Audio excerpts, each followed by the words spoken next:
Learning अवसर च्यानलमा स्वागत छ। आज हामी अनलाइन क्लासमा अनलाइन एक्जाम चाहिँ कसरी लिन्छ भन्ने विषयमा कुरा गर्नेछौँ। योभन्दा पहिलाको भिडियोमा चाहिँ मैले अनलाइन एक्जामको लागि क्वेसन पेपर कसरी बनाउन सकिन्छ भन्ने कुरा डिस्कस गरेको थिएँ। आज चाहिँ मैले क्वेसन पेपर पहिले बनाइसकेको छु र अहिले चाहिँ मेरो अनलाइन क्लास छ। मैले क्लासमा क्वेसन पेपरको लिङ्क दिएर चाहिँ एक्जाम ल्याउँछु र एक्जामको रिजल्ट पनि सँगसँगै देखाउने नै छु हजुरलाई। र मैले चाहिँ रिजल्ट चाहिँ भोलि अन्त्यसम्म हेरेर अनलाइन एक्जाम कसरी लिन्छ, रिजल्ट कसरी प्रिपेयर गर्छ भन्ने कुरा चाहिँ हजुरले सम्पूर्ण रूपमा जानकारी लिन सक्नुहुन्छ। र भिडियोलाई लाइक आउनुहुन्छ भने च्यानललाई सब्सक्राइब गरेर सहयोग कति पनि ढिला नगरी आजको विषयवस्तुतिर लागौँ।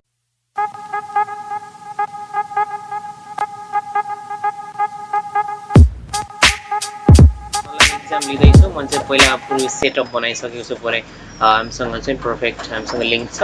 हामी चाहिँ अब अनलाइन एक्जाम कसरी बनाउने भनेर एक्जाम लिन्छौँ।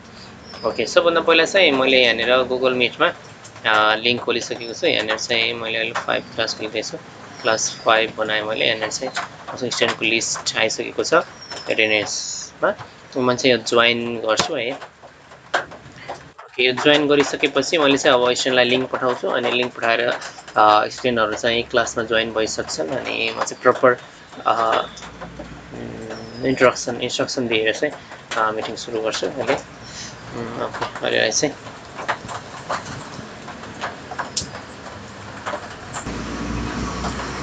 अब त्यसको लागि चाहिँ म अब यो मिटिङको लिङ्क यहाँदेखि सेयर गर्दैछु। मिटिङको लिङ्क हामीसँग छ। यो लिङ्क मैले कपी गरेँ। कपी गरिसकेपछि मैले म्यासेज ग्रुपमा पठाइदिन्छु अहिले। ओके, यहाँदेखि चाहिँ मैले लिङ्क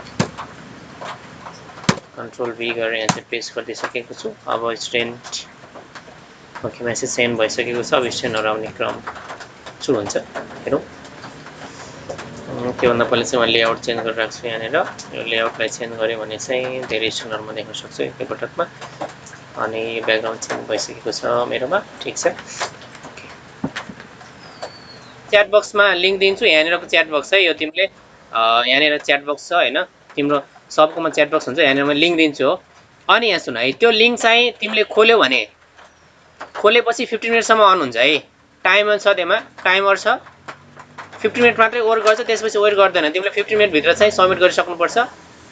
अनि खोलिसकेपछि त्यहाँ चाहिँ सबै मल्टिपल चोइस क्वेसन छ, सबमा टिक लगाउने हो। सोचेर टिक लगाउने है।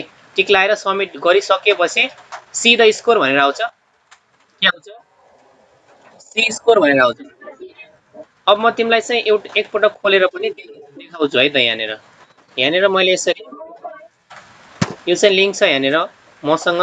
यो गुगलको लिङ्क रहेछ, सरी यो लिङ्क होइन। लिङ्क चाहिँ खोल्नुपर्छ एकछिन। ओके, पहिला तिमीले यसरी खोल्यौ भने यहाँनिर खुल्यो, लिङ्क खुल्छ यहाँनिर है। अब यहाँनिर लिङ्क खुलिसक्यो भनेपछि यहाँनिर टोटल टाइम 15 मिनट लेखेको छ हो। टोटल टाइम 15 मिनट छ हो।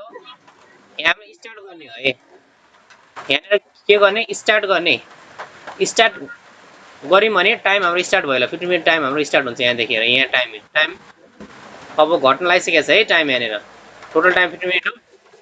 यहाँनिरबाट अब हामीले यहाँनिर के गर्छौँ भने क्वेसनहरू सफल गरेको छ। क्वेसन सफल छ। तिमीलाई 1 नम्बरबाट 20 नम्बरबाट 20वटा क्वेसन छ। हरेक क्वेसनको 5 मार्क्स हुन्छ। टोटल मार्क्स भनेको हाम्रो 100 हुन्छ है। 100मा 40 मार्क्स चाहिँ पास मार्क्स हो। अनि त्यसपछि तिम्रो यहाँ क्वेसन 1 2 बाट छैन है। मैले एकपटक खोलेँ, यहाँ 15बाट सुरु 15 छ, 5 छ, सफल गरेको छ क्वेसनहरू जिक्ज्याक छ। यहाँनिर सबमिट आउँछ। यो सबमिट गर्ने। सबमिट यसरी तिमीले सबमिट गर्यौ भनेपछि क्वेसन तिम्रो छुट्याएको छ भने तिमीले सबमिट गर्न पाउँदैन है। क्वेसन सबै गर्नुपर्छ। क्वेसन सबैमा टिक लगाएपछि बल्ल सबमिट गर्ने। र सबमिट भइसक्यो भने तिम्रो सिधा मार्क्स भनेर आउँछ। मार्क्स पनि हेर्न मिल्छ, त्यसपछि मार्क्स हेर्ने है त। हामीले सुरुमा चाहिँ गुगल फर्म नै सर्च गर्छौँ है। अनि गुगल फर्म सर्च गरिसकेपछि अघि नै हामीले जुन आइडीबाट क्वेसन पेपर सेट गरेका थियौँ, जुन आइडीबाट चाहिँ लिङ्क पठाएका थियौँ, त्यो आइडीमा जान्छौँ। अनि त्यसपछि गो टु गुगल फर्ममा क्लिक गर्छौँ। यहाँ चाहिँ गो टु गुगल फर्ममा गइसकेपछि हामीसँग यस्तो इन्टरफेस खुल्छ। रिसेन्ट फर्म भनेर खुल्छ। अनटाइटल फर्म भनेर देखाएको छ।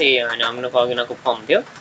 यो अनटाइटल फर्म यसरी खुलिसकेपछि हामीले चाहिँ यहाँनिर देख्न सक्छौँ। यो हाम्रो अघिको इन्टरफेस खुलिसकेको छ। यहाँनिर रेस्पोन्डेन्ट्स भनेर चाहिँ 18 जना स्टुडेन्टहरूले चाहिँ यसमा एक्जाम दिइसकेका छन्। अनलाइन क्लासको मैले लिङ्क प्रोभाइड गरेको होला मध्ये। अब त्यसमा चाहिँ मैले यहाँनिर क्रिएट स्प्रेडसिटमा जान्छु। अनि यहाँ क्रिएट स्प्रेडसिटमा गइसकेपछि क्रिएट न्यू स्प्रेडसिटमा जान्छु अनि यहाँनिर चाहिँ क्रिएट गर्छु र यदि तपाईँले पहिला इक्जाम ल्याउनु भएको छ भनेपछि चाहिँ त्यसमा चाहिँ कम्बाइन गरेर पनि निकाल्न सक्नुहुन्छ। स्कोरमा गइसकेपछि सर्ट ए टु जेड भनेर छ, यसमा चाहिँ सर्ट गर्न सक्छौँ हामी।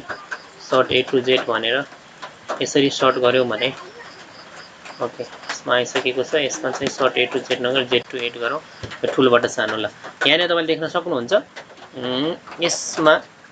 अनि यहाँनिर चाहिँ यो स्कोरहरू देख्न सक्नुहुन्छ तपाईँले। यहाँनिर स्कोर छ। अब तपाईँले यसलाई पब्लिस गर्नको लागि यो दुईवटा सिट मात्रै लिए पुग्छ तपाईँलाई। यो दुईवटा कोलमलाई मात्रै यसरी सिलेक्ट गरेर यहाँनिर कपी गरेर चाहिँ प्रोभाइड गर्न सक्नुहुन्छ। ओके यहाँनिर चाहिँ क्वेसनको नाम छ, यतातिर के छ मार्क्सहरू छ। ओके यो तपाईँ हाम्रो रिजल्ट चाहिँ आइस।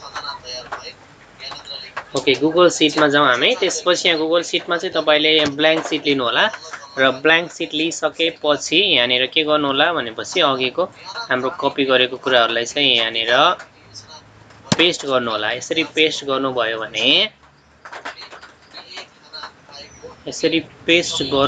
भने टाइम अलिकति नेट स्लो भएको हुनाले यहाँ टाइम लिइरहेछ।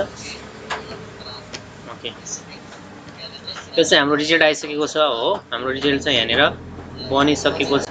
यसलाई यसरी यहाँनिर चाहिँ लो सुशीलको भनेर जिमेल चाहिँ यसलाई हटाएर यसलाई नाम लेख्दिउँ अनि त्यसपछि रिजल्ट फेर राम्रो देखिन्छ।